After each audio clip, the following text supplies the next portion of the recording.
Call the Saline City Council meeting to order. If you please rise and join us for the Pledge of Allegiance. I pledge allegiance to the flag of the United States of America and to the republic for which it stands, one nation, under God, indivisible, with liberty and justice for all. Thank you very much. As a reminder, there's a sign-up sheet on the back table along with copies of tonight's agenda and listening devices if you require them. We welcome those of you who are in the audience this evening. We'll proceed with roll call. Members present this evening are Council Members Gearboss, CO, Rice, Lesh, Harmount, Mayor Pro Tem Dillon, and Mayor Marl. From City staff, we have Acting City Manager Cole, Clerk Royal, DPW Director Hoppala, Wastewater Treatment Superintendent Briggs, Engineer Humphreys, IT Administrator Schonk, and Treasurer Finch. At this time, the chair would entertain a motion to approve the agenda as submitted unless there are amendments. Moved by CO as submitted. Is there seconded by Harmount? Thank you, ma'am. All those in favor of approving the agenda as submitted signify by saying aye. Aye. Opposed, say nay. Ayes have it. The motion carries unanimously. There are no absences, so we'll proceed to the first of two public comment periods. Under the Open Meetings Act, any person may come forward at this time, make comment or question about any item that appears on this agenda. Comments will be limited to 3 minutes per person. Those wishing to speak are requested, but of course not required to state their name and address for the record. Before you begin your comments, please clearly state the specific agenda item you are addressing. Please note that City Council will not answer questions during this specific public comment period. Are there any public comments from those in the audience this evening? Then I would defer to the City Clerk. Any written comments provided in advance of tonight's meeting in which the individual wanted their remarks read at this time? No, sir. Easy enough. Then we will proceed to the consent agenda. The following consent agenda will normally be adopted without discussion. However, at the request of any citizen or council member, any item may be removed from the consent agenda for discussion. Moved by CO to approve the consent agenda as submitted. Is there a second? I'll second. Seconded by Lesh. Hearing no discussion or objection, all those in favor of approving the consent agenda as submitted signify by saying aye. Aye. Opposed, say nay. Ayes have it, and the motion carries unanimously. We come now to, excuse me, motion got cut off. My apologies. We are on new business item 25-112, City Manager Employment Contract. This will be a motion to acknowledge receipt and to approve or not to approve the City Manager Employment Contract with Dan Swallow as presented, and to authorize the Mayor and City Clerk to sign the employment contract. Move to acknowledge and approve. Moved by Rice to acknowledge and to approve. Is there a second? Second. I'll let Dillon be the second on that. Mayor Pro Tem Dillon, I'm going to defer to you in just a moment, but let me provide just a brief overview. I do want to thank our legal counsel, Mr. Clark, Mayor Pro Tem Dillon, and of course Mr. Swallow for working in good faith to negotiate what I believe is a fair and equitable employment contract. I thought all of our sessions were upbeat, positive, and quite frankly, some good compromise transpired during our discussions. So I'll have a few other things to say before we open up for discussion, but Mayor Pro Tem Dillon invested a significant amount of time and energy into this process, and I want to acknowledge her contributions and allow her the opportunity to share some remarks if she has them. Thank you. Yes, it was a meeting of the minds. And so I think that everybody is pleased as where we're at right now. So if there's questions about any particular aspect of it, we can talk through it. I think that it is generally pretty standard as to what the city has done in the past. Very good. I would note two things. There will be a budget amendment required, and Mayor Pro Tem Dillon and I have already spoken to Treasurer Finch in regards to this matter. I believe that budget amendment will come up during the normal quarterly process. I would also note, as part of Mr. Swallow's employment and also as a component of the Smart Start that we approved with Double Hall Consulting, they will assist us with not only onboarding but also the development of an annual evaluation, which will have clear measurables along with goals and objectives. As most are aware, and some in the community are also aware of this fact, City Council has never been completely satisfied with the tool we've used to conduct the city manager's annual evaluation. It has improved greatly from when my tenure as a council member began in 2009, but I'm keenly aware that it can be made better.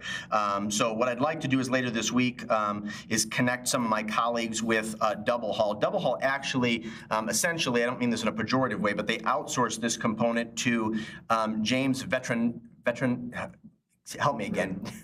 Betarano, who is a former city manager and owns and operates a consulting firm and is well regarded in the profession. I believe acting city manager Cole knows him professionally, as does Mr. Swallow. I'd like to get the process moving along. I'd like to have something tangible to present to council either in the fourth quarter of this year or in the first quarter of next year. And if they're amenable to this, and if there are no objections from council, I'd like to sort of designate Mayor Pro Tem Dillon, and if she has time, Councilmember Harmount, to assist in leading this effort, if both of you are amenable to that. Okay. Very good. Thank you. Mr. Swallow, before we open it up for questions, we're delighted to have you with us this evening. If you'd like to come to the podium, you're not obligated or required to share some remarks, but if you'd like to do so, we would welcome that. Just thank you to council for this opportunity. Obviously, I'm excited now that we've reached an agreement that I can dig in, and I'll be reaching out to probably each of you individually. I'd like to get some background on obviously your thoughts, your obviously objectives, high priorities for me starting out. So that hopefully, again, we're looking at, as you notice in the contract, a September 8th potential start date.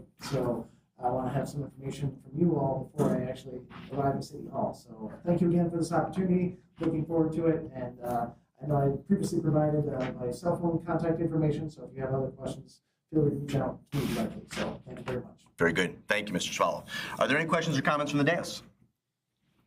Ms. Dillon, please. So thank you. I just wanted to kind of touch back on what the mayor had just said, that the contract is one piece of a three-piece puzzle. And so I think our next step will be to be able to create and prioritize the tasks and the goals for the city manager so that we can do an effective evaluation process. But the other part will be creating policy for more of the day-to-day operations so that council and the city manager have a very simpatico relationship and we're on the same page as to just day-to-day tasks and not as operations, but just more so that there's an understanding. And if I may, I appreciate that. Mayor Pro Tem Dillon and I talked about this earlier today. We also think it would be very advantageous sometime in the first 30 or 60 days of Mr. Swallow's tenure for City Council to regroup, possibly with department heads as well, and revisit in a very holistic, thorough, thoughtful manner our strategic plan, which really hasn't been looked at in about 6 months. I mean, we've looked at it, but we haven't done a really deep dive. And I don't envision that there'll be significant changes, but timelines and priorities and who specific tasks are assigned to may evolve or may be altered from the way they were first approved over a year ago now. And I think that process will help to guide what Mr. Swallows prioritizes in the ensuing years and how we evaluate his tenure in 12 months. I'm sorry if I cut you off. Did you have anything else to add? No? Nope, that was fine. Anything else? Mr. Gearbaugh? I just want to appreciate Mayor Pro Tem Dillon's work on there and keeping me up to date on what was going on with the contract. I know she put a lot of hours in it and clarified a number of things. So, and also appreciate you're working on a 2-year contract so that won't restrict a new council or mayor in the future from addressing whatever needs to be done at that time. And then also, John Clark was helpful in identifying and clarifying some quotes for me. So again, thank you for the management team. Any additional comments from the dais? Any additional discussion? Then we'll proceed to vote. All those in favor of the motion to acknowledge and to approve signify by saying aye. Aye. Opposed, say nay. Ayes have it. Motion carries unanimously. Mr. Swallow, congratulations. We look forward to working with you. We're going to proceed to new business item 20. I'm sorry. Mr. Swallow's family is here with him, and now that he's officially been approved, perhaps he'd like to introduce them as well. We would welcome that, yes. Thank you very much, Councilman CEO. So I have with me tonight my wife, Michelle, and my son, Joshua. We are missing my daughter, Lauren. She is in law school and has an internship over in Cleveland area. So, but you'll probably meet her at some point. Very good. Excellent. We appreciate both your wife and son being with us this evening. Thank you. We're going to proceed to new business item 25-126, City of Saline Charter Amendments to Sections 7.4, Initiative and Referendum Procedures, and Section 7.9, Availability. Let's start because Mayor Pro Tem Dillon sent an email earlier today, and I think it would be advantageous primarily for the public's benefit to get a little bit of background on this. So let's start with just a motion to acknowledge receipt. So moved. Moved by Dillon, seconded by Gearbaugh. Acting City Manager Cole, can I turn it over to you to provide a little bit of background on what we've done on the charter front over the past, it's been, I think, more than 2 years now since we started this process. We've had several amendments approved by the electorate, and we have obviously some more that we'd like to have considered this November and probably some beyond 2025 as well. That is correct. Thank you very much, Mayor Morrow. So tonight we'll bring forward two proposed amendment changes for the City of Saline Charter, Section 7.4 and 7.9. These proposals are a result of very thoughtful work and methodical review that was conducted by our Charter Review Working Group, which was authorized on Council in May of 2023. The group was composed of residents, legal policy professionals, and city staff. They met over 6 times over the course of several months, including with our municipal attorney, to examine opportunities to modernize and clarify our charter. Specifically, the proposed amendments to 7.4 updates how and when elections are scheduled following a citizen-initiated ordinance that aligns the timing more closely with Michigan election law. The amendment to Section 7.9 that clarifies when council actions are subject to referendum and streamlines how the processes unfold. It also removes ambiguous language that could impede democratic participation. If you approve these resolutions, the proposed changes will be placed on a ballot for voter consideration in the November 2025 general election. And by doing so, we do affirm our commitment to a transparent, modern, and empowering residents to engage meaningfully in local governance. So thank you very much for your consideration. Very good. Before we open it up for questions or comments from the dais, let me defer to Councilmember Gearbaugh if you'd like to make any comments. He was the council liaison to the Charter Review Committee, which was sanctioned in 2023, which consisted of Matthew Schneider, former council member Linda Tahar, Scott Fosdick, and Jessica Lafort, under the leadership of former city manager Colleen O'Toole. Of course, as mayor, I served as an ex officio, but Mr. Gearbaugh was the main point of contact between that body and city council. So, Mr. Gearbaugh, if you have any comments on this proposal or the overall process, we would welcome that. Yeah, I think the real issue on this was just cleaning up language and then addressing some of it. I mean, taking out Section 25 now just refers to the Act number 279, so it doesn't necessarily end up being more specific than it needs to be. One thing I do remember, and I can't recall why we raised it to 50,000. Do you know?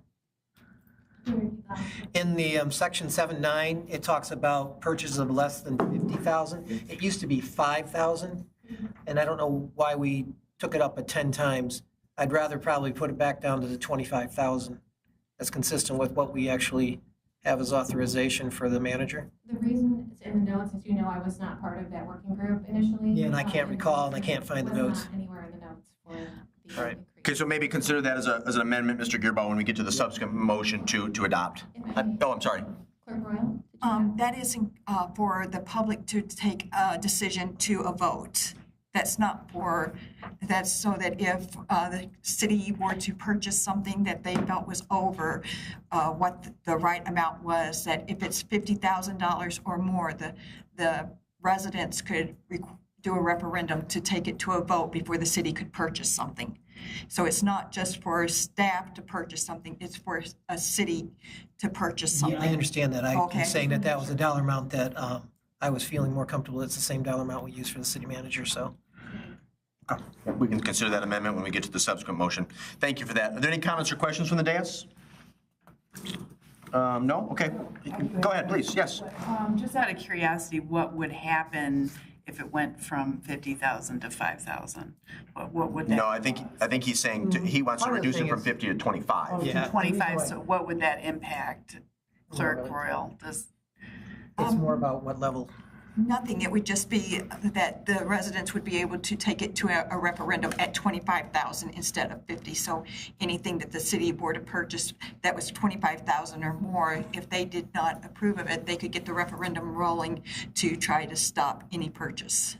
There's now going to, if the language is modified and the $25,000 amount is stipulated rather than 50,000, there's a broader swath of expenditures that the voters could take to initiative to see if the broader electorate would approve it or reject. And the 5,000 was based upon when the charter was created, 1962 or whatever it was. So we brought the other limit up to the 25,000 based upon inflation and such. So I don't know, putting 10 times this seems like it was a big increase, but it's up to council. All right, we have a motion. Go ahead, please. Thank you. Acting City Manager Cole, can you tell us what is left of charter amendments from that group? There is an entire plan that was put together that spans over several years. I certainly can provide that as a follow-up email. Both Clerk Royal and I have access to that document, so we can forward that on to you. If you could forward that document, I believe it was completed and presented to council in the late summer of 2023. I just wanted to know if we were still on track. Or November 11th? September 11th. Oh, September 11th, okay. 2023 was when it was approved by council. Late summer, early fall. Okay. We Correct. are on track. All the significant things are falling into this last election, and then the next few are just recommended. The one that will have to be redone is the one that was denied last year, but that cannot go on again until 2027. Okay, That was the residency requirement. Yeah. correct. And then also to change, we didn't change all of the gender pronouns either. That was approved, yeah. But that was only for one section, not for the entire charter. Councilmember Rice. While we're talking about that, that's actually a question that I had when that came up, is why can't that just be an amendment throughout the entire document? I think we need to discuss that at a later date, because the Yeah. entire document refers to he. Yeah, and it could end up that could trigger an entire charter review requirement. Yeah, that's, So that yeah, I would would be a like, full- We may have to yeah, end up doing that at some point as a full charter review commission and everything. because I know Chelsea just did that. Yeah, Wasn't last that's clear. what we were trying to avoid by doing it Yeah. piecemeal, but that might be the best I option. just wonder if there's like a limitation, like if it's just something like that, can we get by with it? So if someone could find out, if city clerk could find that out for us, that would be really helpful. Certainly, we can reach out to our attorneys, and then we'll get back with you with the full listing and then what they indicate on that result. Okay, thank you. Very good. Can we, Go ahead, please. Yep. can we also ask the attorneys if the fact that the pronouns don't apply to individuals that are currently serving, whether or not that leaves us legally liable in any way? Certainly. I don't know if that's appropriate. Perfectly reasonable question. We can have either the clerk or acting city manager relay those comments and questions to legal. If there's nothing further, we do have a motion on the floor moved by Dillon, seconded by Gearboss, simply to acknowledge receipt. All those in favor signify by saying aye. Aye. Opposed, say nay. Ayes have it, the motion carries unanimously. Is there a motion now to adopt, not to adopt, or would somebody care to offer some revised language, separate or modified from what is presented on your agenda this evening?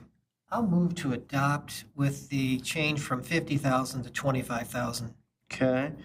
Clerk Royal, are you clear on that modification? Yeah. Okay. Everyone on council clear? Is there a second to that motion?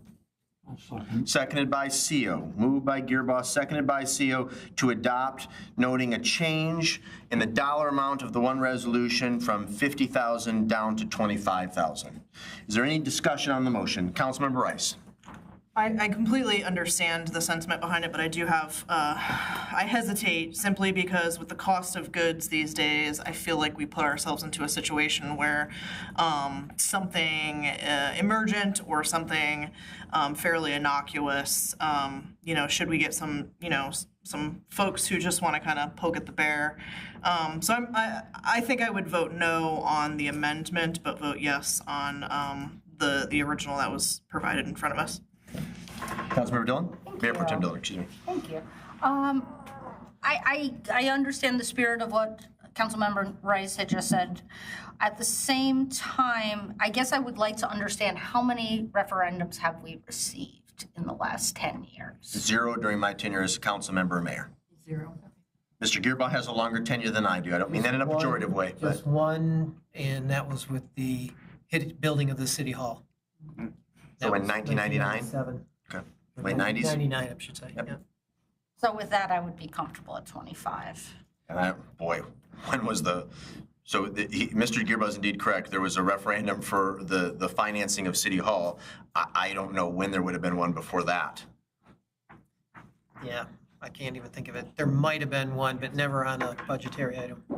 And obviously, it's worth noting the contention about City Hall was largely because of the dollar amount, which far exceeded 50 or 25,000. A multi-million-dollar investment. Councilmember Harmon. Would there be a way to put a stipulation in there if it was an emergency, that it would bypass that restriction, or no? No. I mean, it does state services essential to the peace and safety of the city, emergency services, and purchases of less than would be 25,000 shall be accepted from this initiative and referendum procedures herein established, unless otherwise herein specified. Okay. The procedures applicable to initiative. So it doesn't affect if it was an emergency thing. We still have to be able to do. Thank what you we for want to do. rereading that. For some reason in my head that didn't compute. That But matters. essentially, somebody could consult an election attorney and pursue a ballot initiative for a variety of reasons, even nebulous or on dubious footing. So, again, I think the important thing is, as Mr. Gearbaugh and I have stated, we've had one initiative in 26 years. I just want to make sure it Yeah. doesn't tie our hands. No, it's a good question. I think we're averaging about one a generation, so, We're due. yeah. Add some perspective. Everybody clear on the motion? It's actually not an amendment, it's a modified motion that's been offered from the floor by Mr. Gearbaugh, seconded by CO. Is there any additional discussion on the motion? Then we'll proceed to vote. All those in favor of adopting signify by saying aye. Aye. Opposed, say nay. Ayes have it. Motion is adopted. Charter amendments will appear on the November 4th, 2025 ballot. We move on to agenda item 25-127, street millage resolution. This will be a motion to acknowledge receipt and to adopt or not to adopt resolution number 25-127 and to direct staff to place language on the November 4th ballot for voter consideration. Move to acknowledge. Okay, we're moved by Dillon, seconded by Gearbaugh to acknowledge. Can I start with you actually want to begin, or should I? Okay, no, it's all you. Yeah, good evening. DPW Director Hopala, excuse me. Yep, so back in front of you again, just a reminder, we're looking for a renewal of 1 mil for our road millage. Again, this was originally approved by City Council in 2018. It was then reapproved by the residents in 2022. So this would take into effect next fiscal year and the following, in total 3 fiscal years.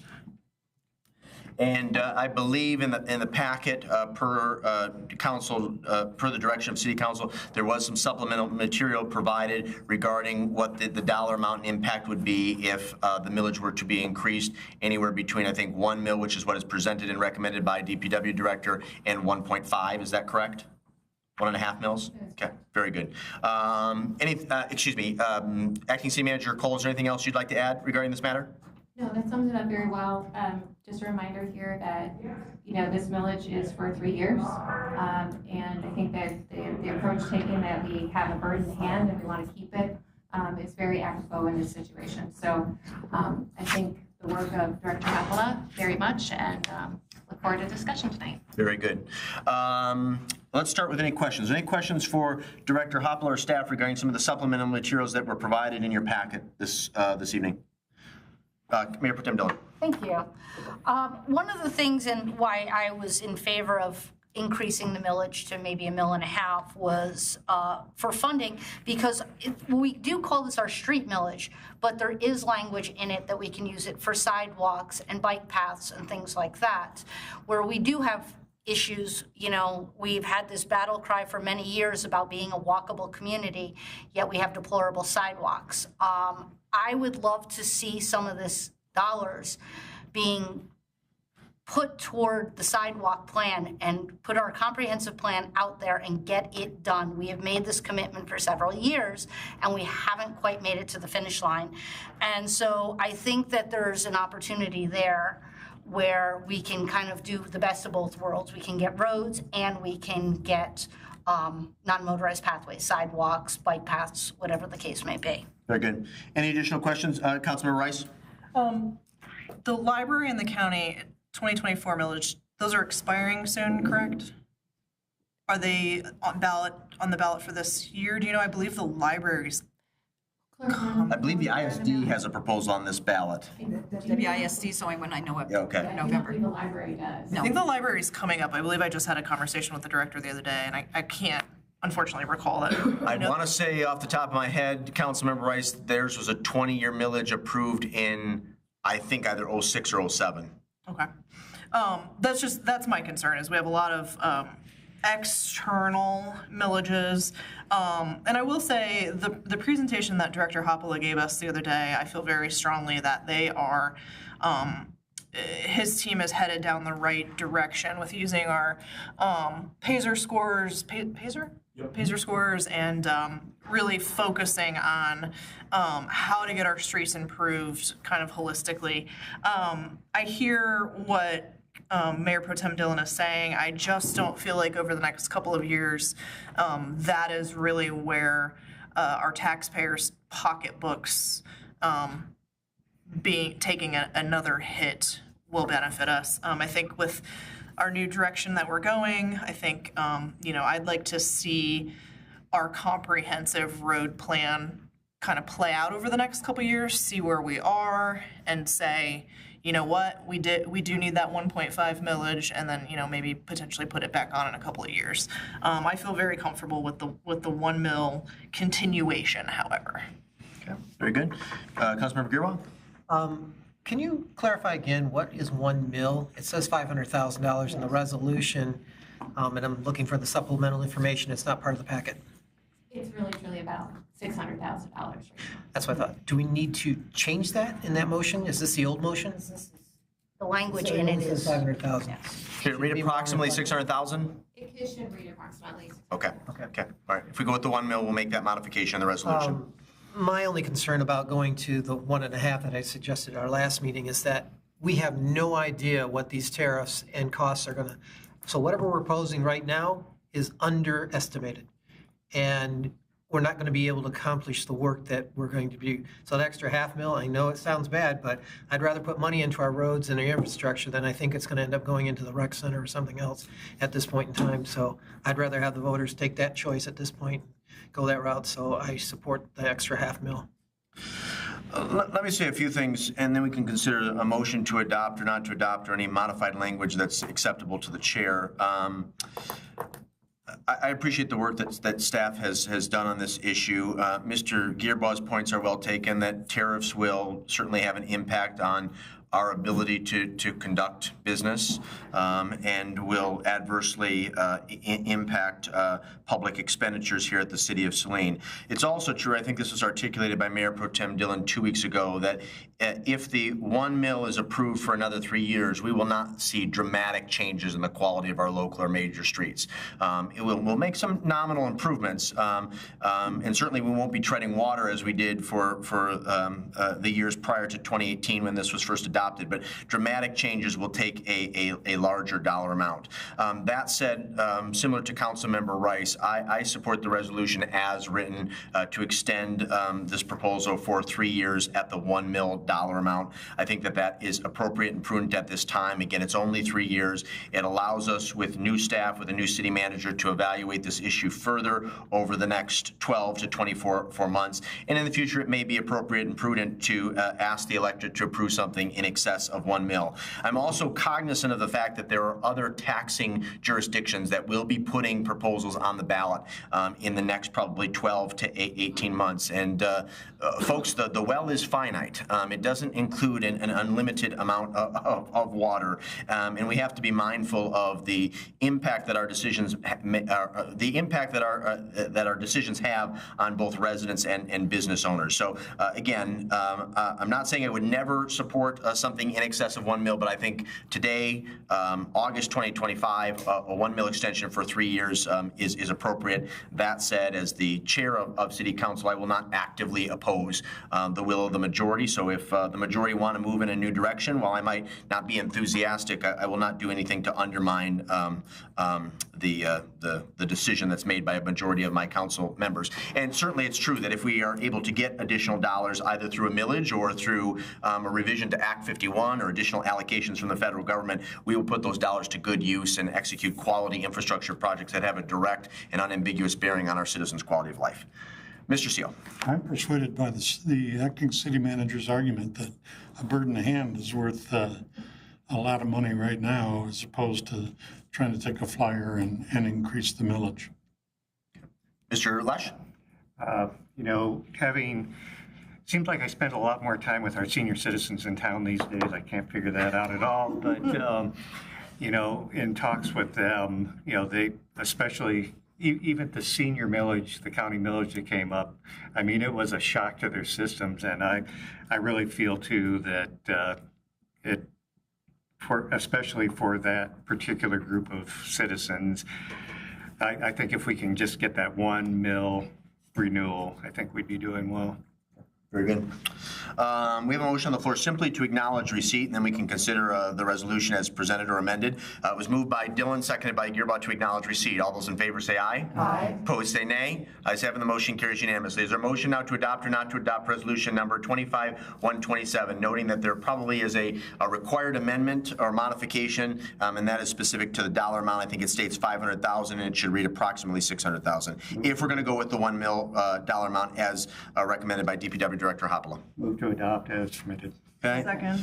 All right, so it was moved by Lash, seconded by Rice to adopt the resolution to present to the voters a 1 mil proposal for local streets for a 3-year duration. That would appear on the November 4th ballot. And we're changing the language in the resolution. We're striking the $500,000 amount and inserting approximately $600,000. Does that seem appropriate? Yes. Okay. Acting City Manager is nodding in the affirmative. DPW Director Hoppola. Okay. Clerk Royal, are you clear on that amendment or modification? Okay. Everyone on council clear on the motion? Okay. Is there any additional discussion on the motion? Mr. Gearbaugh. And to clarify, so if we have any significant increases, either the loss of grants or whatever, we'll have to either cut the projects or take it out of fund balance, correct? Anybody can say yes to that. I'm just clarifying that at this point, we're taking a risk at not completing projects, nor, and as we look at our other priorities, we're going to have to be worried about that same issue. So, okay, thank you. Any additional discussion? Okay, we'll proceed to vote. It's been properly moved by, that was Lesh and Rice, correct? Yes. Okay. To adopt the resolution noting the one change in the dollar amount. All those in favor signify by saying aye. Aye. Opposed say nay. Ayes have it, the motion carries unanimously. We move on to new business item 25-128, resolution to temporarily suspend the downtown social district. Let's start with just a motion to acknowledge receipt here. I'll move to acknowledge. Thank you. Moved by CO, seconded by Gearbaugh. Acting City Manager Cole, do you want to speak a little bit about the resolution as presented? Absolutely. So this weekend, we are going to have thousands of people walking through downtown. One single centralized alcohol zone makes crowd management and public safety far more straightforward for us. It is very, very common. It's best practice, actually, to close your social district when you have large events like beer tents at Summerfest. They do operate under a special liquor license, and that's usually held by the organizer. So it's very hard to determine if someone's been overserved, where exactly they've been overserved, who's liable for that, who monitors and checks the IDs with 2 overlapping systems, and which serving area apply to which rules apply to which areas. So in order to make enforcement less complex and more straightforward, it is a best practice followed by most communities to suspend the social district during these events. Acting City Manager Cole, you and I think discussed this issue very briefly last week in advance of our agenda prep meeting with Councilmember Lesh. I'm willing to vote in favor of the subsequent resolution for this year based on your recommendation and the analysis for staff. My own personal opinion is, at least on the surface, it seems like it would be advantageous for our businesses to allow the social district to operate during one of these signature community events like Summerfest or Oktoberfest. Both events that I cited serve exclusively beer, wine, and hard cider, where I think either a majority or a significant minority of the drinks that are sold via the social district contain spirits, are craft cocktails, mixed drinks.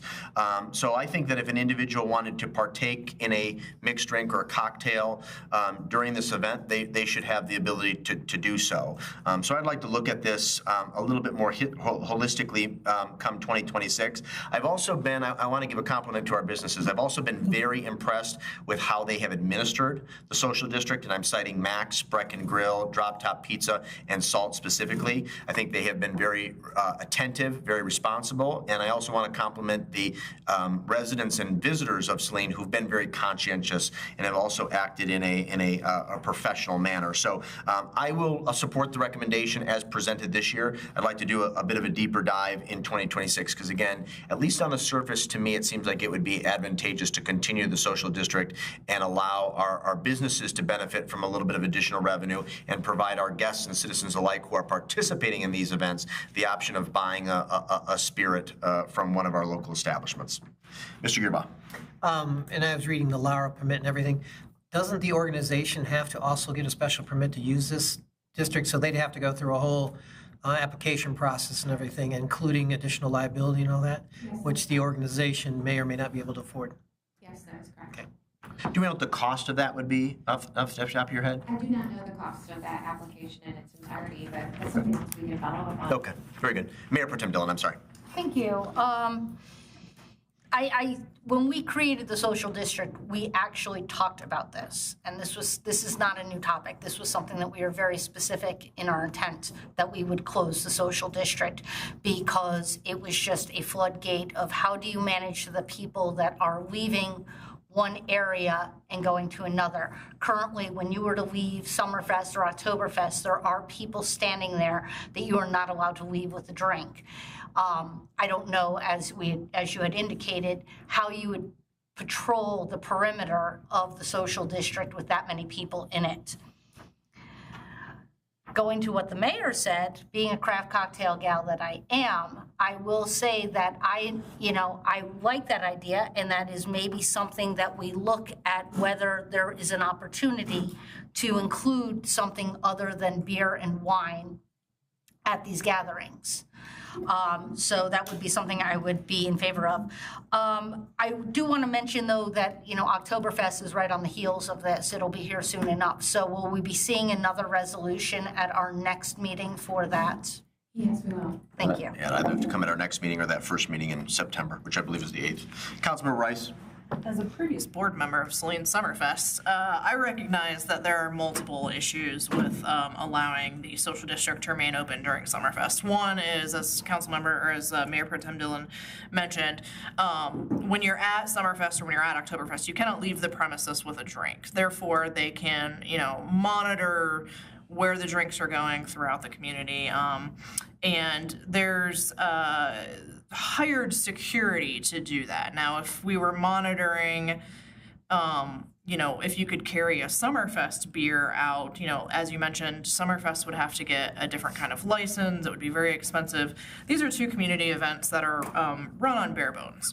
Summerfest is essentially run by a group of citizens who just want to do something fun for the community. As someone who used to be on the board, I know that it breaks even pretty much every year. It's just meant to pay for the next year's activities. Oktoberfest, on the other hand, is a fundraising effort for Saline Main Street. So any beer or alcohol or wine or spirits that are brought into the festival would take away from their ability to raise funds during their event. So those are just a couple of issues with this. I am all for closing down the social district. And one of the reasons as well is a lot of our bars and restaurants close early on the nights of these events simply because it becomes too chaotic inside of their facilities. So I don't think it's necessarily going to harm our businesses. I would like to maybe do a recap with the businesses or touch base with Saline Main Street afterward and say, hey, what was the impact on the social district being closed down during this event? Maybe just get some feedback from them. I, as a council, don't want to make that determination. I would like for our businesses and for our event hosts to help inform us to make those determinations. Very good. Mr. Seal? It seems to me, too, that if we only have one set of regulations in place, that being the liquor license for Summerfest, as opposed to the social district, makes it easier for the citizens to understand, too. There's only one set of rules. Here's what they are. We can't apply this for this and this for that. And I agree. I think it's more straightforward. Okay, we just have a motion actually on the floor to acknowledge receipt, so we'll get to the subsequent resolution after we vote. It's been properly moved by CO, seconded by Gearbaugh to acknowledge. All those in favor say aye. Aye. Opposed say nay. Ayes have it, the motion carries unanimously. Is there a motion now to adopt or not to adopt resolution number 25-128? So moved. Oh, boy. I'm going to go with Gearbaugh and Dylan on that one. I'll get you on the next one, Mr. CO. Is there any additional discussion on the motion? Then we'll proceed to vote. All those in favor signify by saying aye. Aye. Opposed say nay. Ayes have it. The motion carries unanimously. We move on to our last action item of the evening, which is 25-129. Well number 7, change order number 2. This will be a motion to acknowledge receipt and to approve or not to approve change order number 2 from Midwest and a budget amendment in the amount of $135,372.50. Move to acknowledge. Moved by Dylan, simply to acknowledge. Is there a second? Seconded by Gearbaugh. Acting City Manager Cole, would you like to begin, or can I defer directly to Wastewater Treatment Superintendent Briggs? Mr. Briggs, we welcome you. We welcome you here this evening. Make sure the green light is illuminated at the base of your microphone, and you may begin when ready, sir. All right, so as we know that this is taking a long time to get this process done, and in the process of it taking the time, more changes and additions have come into the process. One that I can state specifically is originally the idea was to be able to put wire mesh down in the concrete for the floor. Well, that's been changed to needing rebar and being pinned, which increases the cost. The electrician, his scope changed, and it just about doubled his number for getting the electric part of it done. So basically this is just to cover, which I would say hopefully the last changes that we have to do to get this completed. And I've heard that, I heard from Matt from Midwest that he's looking at 2 or 3 weeks to having this done when they get actually finishing it up. So as soon as I can get if you adopt it, I get a signed change order to him, he'll get it on the schedule and get it going. And you think that'll finish us off? I believe so, yeah. Okay. If it's not, I'm gonna find out why. Okay, fair enough. You have our permission to be as emphatic as you need to be. Mr. CO, I'll open up for questions. I'll begin with you. Mr. Briggs, can you tell us where this well is physically located? It's about, the well's actually only about 20 feet from well number 4, the physical shaft itself. So is that up there at the school? No, this is, number 4 is on the property of the water treatment plant. Okay, thank you. It's just, like I say, it's just, is that north? Anyway. No, it'd be west, right? It's west of, if you're standing in the plant, it's. Yeah, I'm talking about in relationship to the old well. I want to say it's. Oh, excuse me, okay. The old well by about 20 feet. Thank you. Additional questions? Councilmember Harmount, and then Mr. Gearbaugh. Councilmember Gearbaugh. Thank you so much. Just first of all, can you again clarify these items were not, why these items were not included in the original project scope or cost estimate? And then was it due to the evolving guidance from Eagle, engineering oversight, or just unforeseeable changes? Well, I think it had a lot to do with Eagle and what they expected. And also Tetra Tech had their fingers in a little bit too, trying to make sure that in their eyes things were done properly, I guess, as an engineer would like them done. The whole mess begins with me back, what was it, 2 years ago, 3 years ago, trying to get this well done, cheap and dirty, I'd say. I said, well, it won't be that hard. We can drill a well, it's right, I mean, it's right there, and I was wrong. So that's one of the reasons that it's snowballed like it has. And then, like I say, as things happen, you know, opinions change or engineers change their minds or whatever. You know, Eagle has 2 or 3 different people have their fingers in this. So I don't know if that answers your question well enough. Specifically, what was it that changed that required this to be needed? What specifically changed? Did they change their criteria? Did the Tetra Tech's interpretation of the criteria? Well, I think Tetra Tech, one of the things they did, which I didn't think we needed to do, is they included a second control panel in the new building. I was under the impression we'd be able to run it from the old. We're going to keep the old building and keep all the controls and everything in there, but Tetra Tech somehow thought that, and it's probably a good idea, that we have a separate second control panel in the building with the well. And then part of the whole deal with Eagle is the fact that as they went through, it took them take them a while to understand what we're trying to do, what I'm trying to do, and so their reconciliation to that increased some of the things they thought that needed to be done to make it a proper well that the city could use.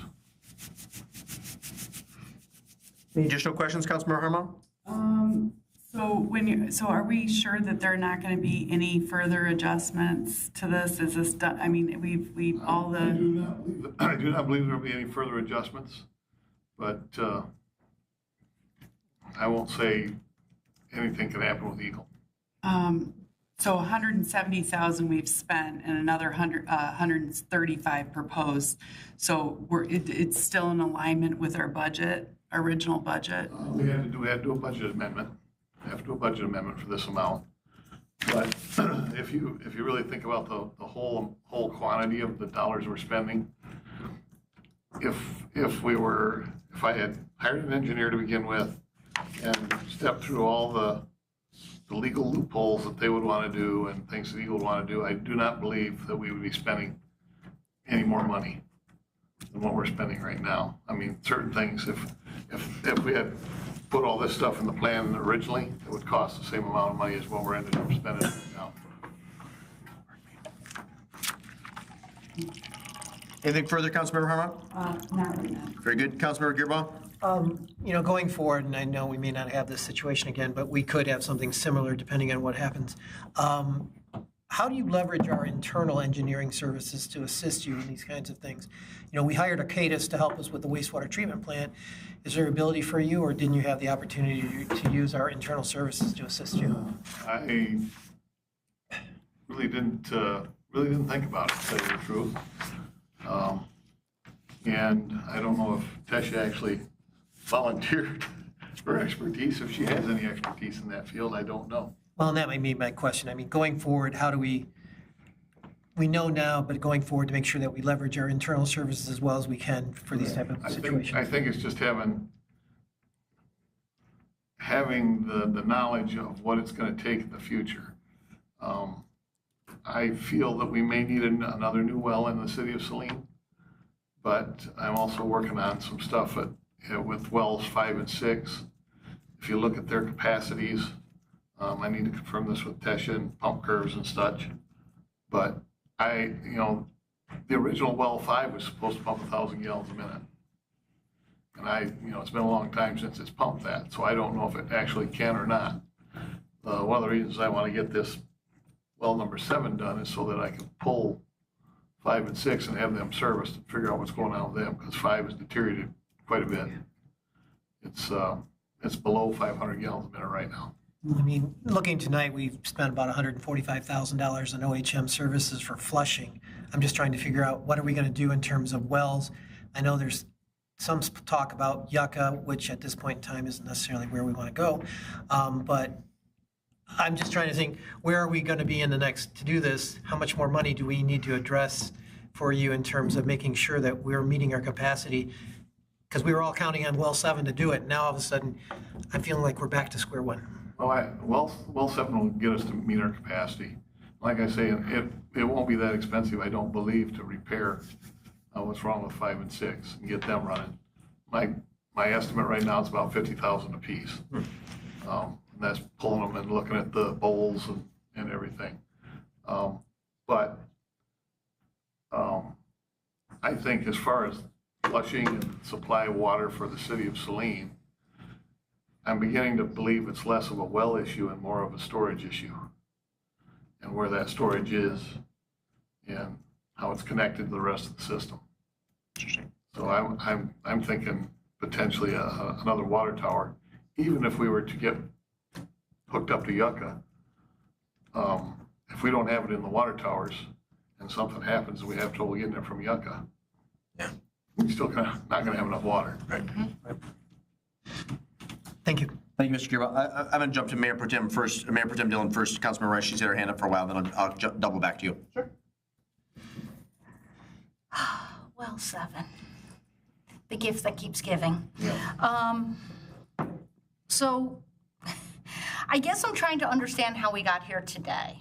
I understand that we thought we could just build it sort of on the cheap and the lowdown, and it was not going to be an issue. Then all of a sudden, Eagles came in and said, okay, no, you have to build it. So at what point did engineers step in? I mean, I'm looking at a $92,000 because we have to run certain kinds of electrical to this building. Wasn't that part of an initial plan? It was, and I'm not sure why that plan changed with the electrician. I don't know if equipment has gone up that much or what, but I was under the assumption that the electrician, of course I'm working through Midwest, and that they're hiring the electrician, that it would be, that they knew what was gonna happen. And I just found out, like say in the last week or so, this email from Midwest that he says basically the electrician's cost is doubled. The cost estimate is doubled. Is that because we're now 3+ years into this process? I don't think it's that so much, because I don't think we've had that estimate from the electrician nearly that long. I think something has changed, either cost of wire, I don't know. What about these copper tariffs that they've talked about? It could be that, I don't know. I guess I'm just trying to understand where we've got Tetra Tech, we've got Midwest, we have internal engineering, and we just keep missing the mark. And so I guess trying to understand what can we put in place so this doesn't keep happening. Mr. Hoppel, I believe has a comment, Mayor Pro Tem Dillon. Go ahead. Just, if I may, I mean, just dealing with a lot of these different projects, right? Pump stations, lift stations, you name it, dealing with Eagle, right? You've got a lot of different nuances. You could have the full package put together. You could have the engineers put together from day one. It all depends on which delegate you get from Eagle looking at it, right? You could have someone that's looking to follow every letter of the law. You could look at someone who's tried doing that, figured out, hey, that doesn't actually work in the field, and they're willing to be lax on some things. So I will say, at a review point, things do change. Even if you have everyone in place, Eagle can still stipulate, hey, we need changes, and we gotta get proposals from whoever's working on the project. Additionally, just looking at this, right? I mean, if we're looking at getting a new power panel and a control panel, that conduit wouldn't have been included in that original scope. So that is additional wiring that would have been requested because of that. I don't know if with having the SCADA integration, right? Like those costs, just being familiar with that, are almost always the highest dollar items. Is that wiring, is the actual conduit. I don't know how far down they're going, but that typically, and like Bill put together here, I mean, that is the largest chunk of it, is the electrical additions. I think Zach reminded me of something.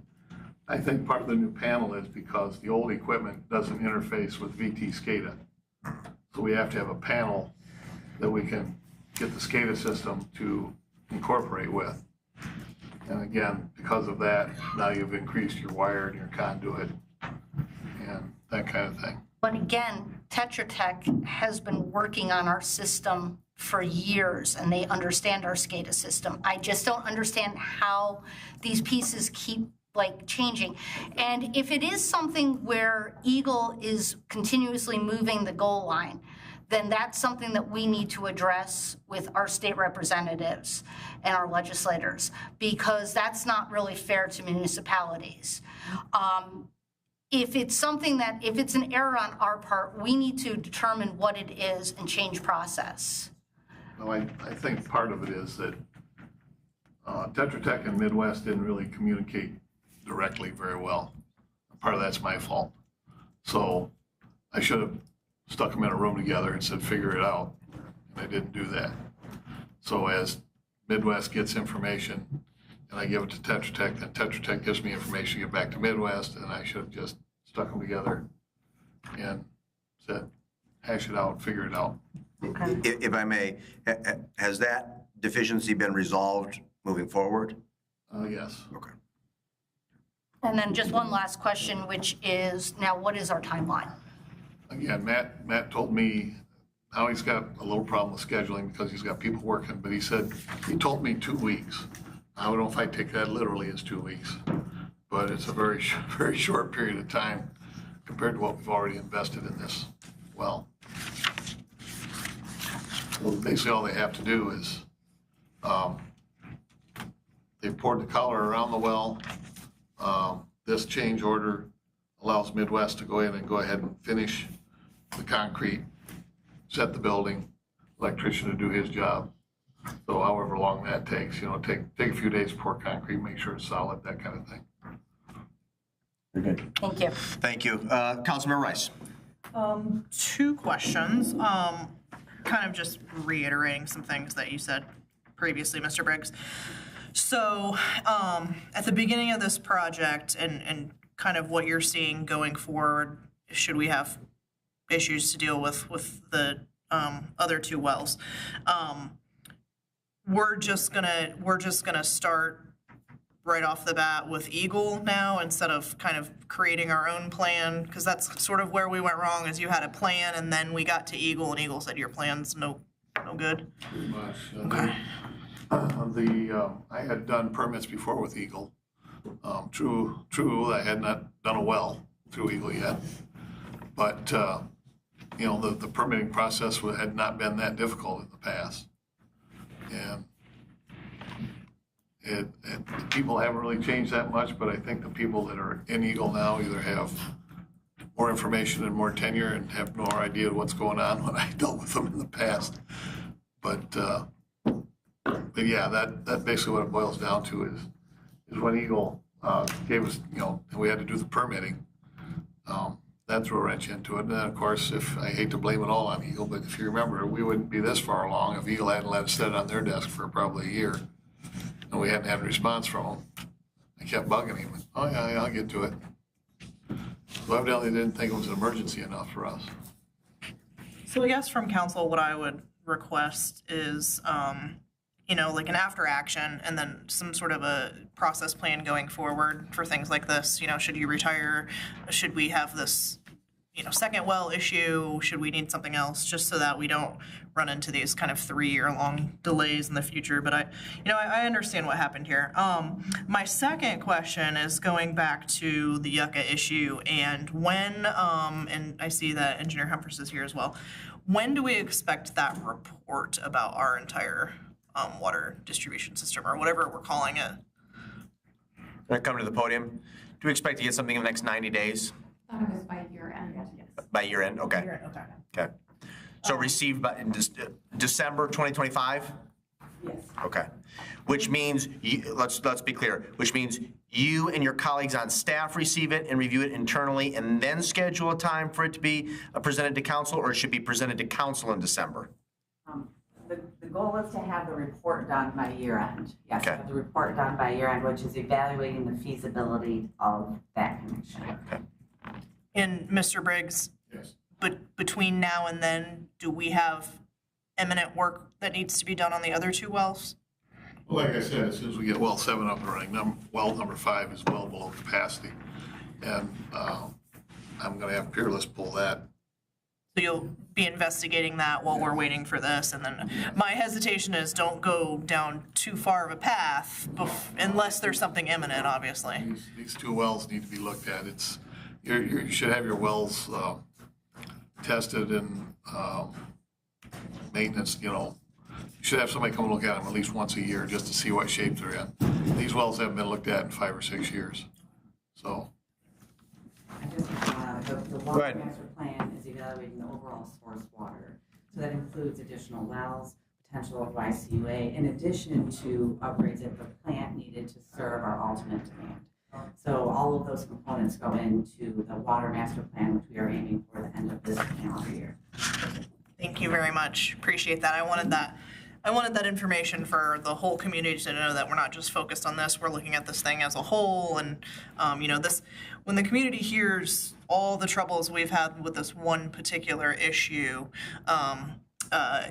that stirs up some feelings. And so to know that we're looking at the whole system as a whole and we're keeping an eye on things, I think will kind of settle that to a certain extent. And then lastly, so you had expressed that you feel like the cost, and if we approve this amendment today, you feel like this cost is reasonable for had we started this entire thing a little bit differently, had we had engineering and things like that? Okay. My guess is if we had started this differently, we'd be paying 2 or 3 times the engineering cost and you know, we've gone out for bids and you know, all that kind of stuff, so.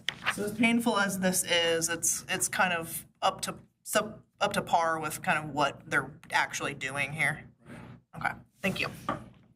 Mayor Pro Tem Dillon, one last question before we vote on the motion to acknowledge. Yep, just quickly, the money. We're obviously doing a budget amendment. Is this money coming from the water fund or is it coming from a different source? It has to come from the enterprise fund. It cannot come from general fund. Thank you for that clarification. We have a motion on the floor moved by Dillon, seconded by Gearboss, simply to acknowledge receipt. All those in favor say aye. Aye. Opposed say nay. Ayes have it, the motion carries unanimously. Is there a motion now to approve or not to approve? Move to approve. Moved by CO to approve. Is there a second? Second. Seconded by Lesh. Any additional discussion? Appears to be none. Mr. Briggs, thank you for your analysis on this. We appreciate your time this evening. All those in favor of the motion to approve say aye. Aye. Opposed say nay. Ayes have it, the motion carries unanimously. We move on to the discussion portion of our agenda, reports and other announcements. And I believe when I get to Ms. Dillon, she had 3 separate issues apart from board and commission updates, which included the Dectron, a tentative or proposed transition team, and follow-up on action items addressed by City Council. I believe this evening I'm starting with Mr. CO and then ending with Mr. Lesh and myself. So, Mr. CO, any reports, announcements, updates from boards or commissions? None, Your Honor. Mayor Pro Tem Dillon. Just quickly, as far as boards and commissions, the Zoning Board of Appeals will be meeting this Thursday. A matter will be coming back before us again. The Asset Management Committee will be meeting this week also, and just a heads up, we will be having a presentation at our next council meeting as to the asset plan documentation, so that should be very informative for council. And then do you want me to go ahead into those right now? So I did mention at the last meeting the transition team. We've had this in place prior when we've transitioned between city managers. And I do think that at this point, knowing that Mr. Swallow will be coming on and Ms. Cole will be transitioning into a different role, we definitely need to reestablish this transition team and get it going now so that when Mr. Swallow comes on in September, it will be, we'll have a smooth transition moving forward. We all know that there are several very large issues before the city right now, and it's going to require decisions to be made in the near term. So I am looking to this body to kind of look to see what we want to do, what we want that to look like, if we want that transition team to be similar to what we had in the past, if there are ideas of something different. And Mr. Swallow, we also welcome your input on that. So if you have ideas or questions or would like to confer with myself or Mayor Pro Tem Dillon or Mr. Gearbaugh, Councilmember Gearbaugh, who've been on transition teams in the past, we would welcome your emails or phone calls. Okay. Okay. If you want to transition to... Sure. So moving on to the rec center and the Dectron, we know that last week it was, I believe, that we had another failure of equipment and we had to make another $20,000 emergency purchase for that. I guess at this point, we've invested, I think since the beginning of the year, over $100,000 into repairing the faulty Dectron unit. And it's a little disheartening because we initially had sort of, it was our understanding that that fix was going to buy us a year. It obviously did not. And so we're keep putting good money after bad into this, and I understand it, that we want to keep the Dectron running. There's some bigger picture items that we need to look at right now. We need a plan as to when that unit fails. If it were to fail again, are we going to continue to put money into it till the new system is, or is there going to be something in place where the aquatic center is closed until the new unit is put in place? That unit is now causing other issues at the rec center. There's moisture issues throughout the facility, and I want to make sure that we are not creating a long-term problem by limping the system along. And so I do think that this body needs to have a very serious conversation. I know that Director Lambert has, I had sent some information out and she was trying to pull together, but we need to have a definitive plan in place as to what we are going to do with the rec center until the permanent unit is put in place.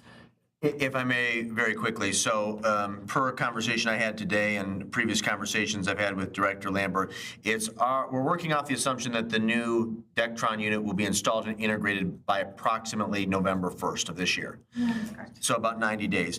You and I talked about this issue subsequent to receiving Mayor Pro Tem Dillon's email earlier today, and it sounds like your office, in conjunction with Parks and Rec Center staff, may be putting together a little summary, a fact sheet that can be presented between now and our next meeting. It also sounds like perhaps a motion may be considered at our next meeting to empower or limit your office to a specific dollar amount in terms of repairs if, per Mayor Pro Tem Dillon's suggestion, that unit were to fail or to require additional maintenance within the next 90 days. I guess what I would ask of this body, if you have any other additional points of clarification or information that you'd like pertinent to the Dectron, please communicate that to the city manager. But we will likely have this as an enumerated discussion item, and there may be a subsequent vote at our next meeting on the 18th. We'll try to get some information out to you in advance of the packets going out next Wednesday. But again, if you do have any specific questions or data points you want to see reference the Dectron, please email the city manager, acting city manager directly.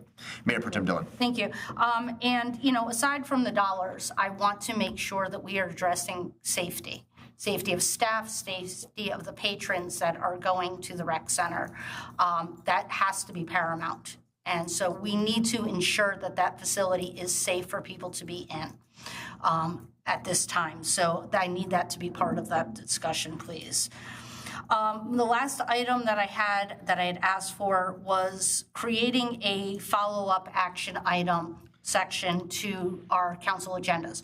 During these meetings, we tend to talk about some things that we want some follow-up to. And over the years, there's been some ambiguity of, well, did council provide direction? Did one person suggest it? I think having a recap at the bottom of action items that are takeaways that are who it is assigned to and what is the expected due date for it, and it stay as an active list so that it can roll and we do not have things that are falling off of our radar. And so those were the three things. And then the last, I want to make sure I make a quick plug for Stuff the Bus. That is this week, is the last week of donations. It's a collaborative community effort between the schools, the community, and Saline Area Social Services. There's a drive collecting new school supplies for students that'll be heading back to the classrooms in just a couple of weeks. There are several donation locations around the city. I'm also a collection stop, so if people have donations that they would like to provide, you can reach out to me and they can either be dropped off or I'm happy to do porch pickup. Very good. That's an excellent initiative. Thank you. This was made, reference to this was made earlier this evening, but I want to encourage my friends and neighbors and community residents to come downtown this weekend for Saline Summerfest. It has been, I believe, 19 years since Picnic in the Park relocated from Mill Pond Park to downtown Saline. I will remind you that the farmers market is going to be relocated from its normal space to the lot behind Matt's, but farmers market will proceed under normal hours. This coming Saturday. There will be live music, drink, all sorts of festivities, art. The businesses will be having special promotions throughout the weekend. And of course, myself and Mayor Pro Tem Dillon and many others are participating in the Miss Saline pageant. I'm not a contestant, mind you. Yeah, mind you, not a contestant. I'd lose. I think I come in last.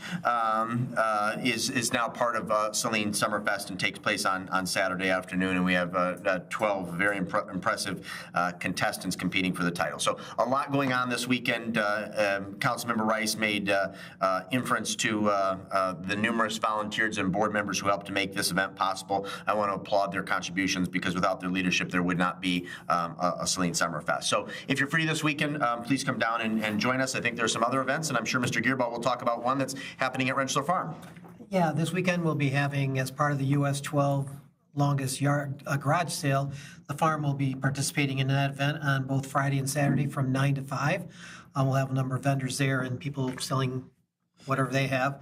And then also businesses in town also have some booths available, so the whole community kind of participates at, and even St. James Church. The one thing I'm going to mention is next week on the 13th, I believe it is, planning will be meeting to discuss the development on the Danny Veery development on Waterworks and Saline Ann Arbor Road, North Ann Arbor Street, I should say. That'll be looking at, I believe, final and preliminary and final site plan. So I think a number of individuals might be available at that one or will be showing up to discuss the concerns. And with that, that's all I have at this time. Very good. Councilman Rice? Parks Commission is hosting a little mini town hall at the library on August 12th at 7 p.m. It's in regards to the Brecken Park Dog Park. It was part of the 23 through 26, I believe, Parks Master Plan. It was identified that Brecken Park would make a perfect location for a dog park for a number of reasons. One, walkability. Two, closeness to apartments and condos and mobile homes that don't necessarily have the yard space for dogs to run around. And then three, to prevent people from continuing to use the ball field as a dog park. So we have an information session where folks can come and talk to us about some of the plans. We're still kind of working on the exact location. We've identified some space, but there, as Director Hapola will acknowledge, there's some water issues and some other things, but I thank you for going out there with the team and taking a look at things. But we're gonna be there to provide some information and talk to folks. There's also gonna be a survey online about use of dog parks throughout Saline, so we can get a little bit more info on who's using the Curtis Dog Park, as well as Mill Pond. So yeah, please join us August 12th at the library. What time is that? 7 p.m. 7 p.m., okay. In the Brecken Room, I assume, or what is comparable or what replaced the Brecken Room? That new, it's not the Brecken Room. I don't think it's called the Brecken Room, but it's the new room up in the front, just to the left of the doors. Very good. Councilmember Harmount, reports, announcements, or any updates?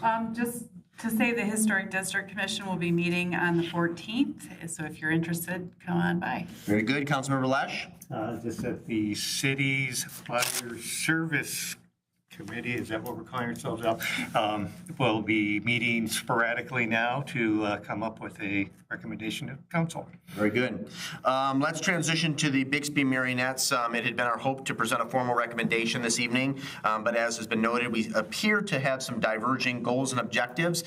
We still need to meet with the Bixby Steering Committee, but I'll defer to Acting City Manager to give a brief update with the assumption that there'd be something more tangible for council to digest it on our August 18th agenda. Yes, thank you very much, Mayor Morrow. We are working very closely with the Bixby family to try to arrange a meeting. We've had 3 on the books, I believe, so far that have had to be rescheduled for sickness, vacation, or one reason or another. So we're committed to getting them on the books, and by the time we meet with you next, we should have a final update for the Bixby agreement that we will be proposing. Very good.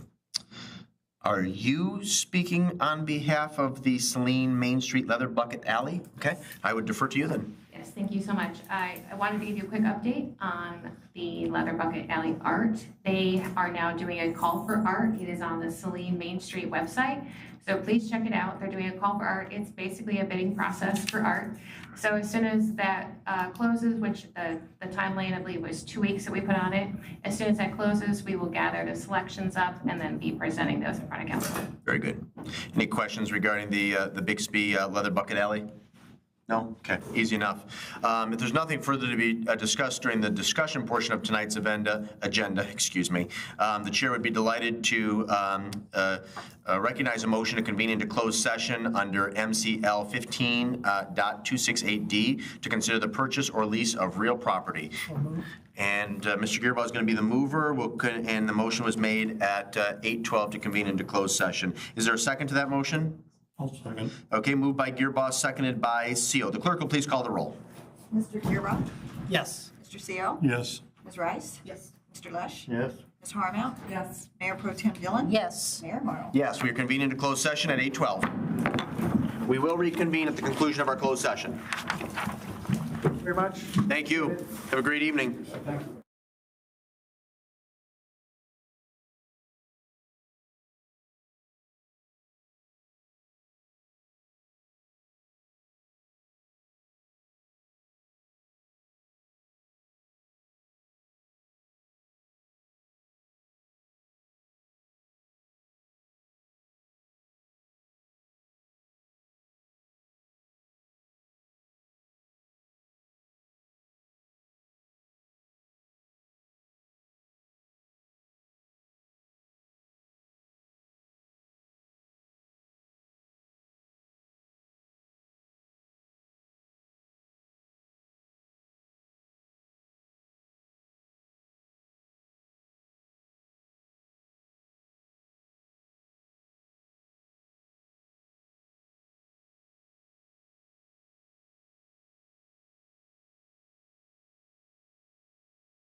Entertain a motion to reconvene into regular session at 8:52.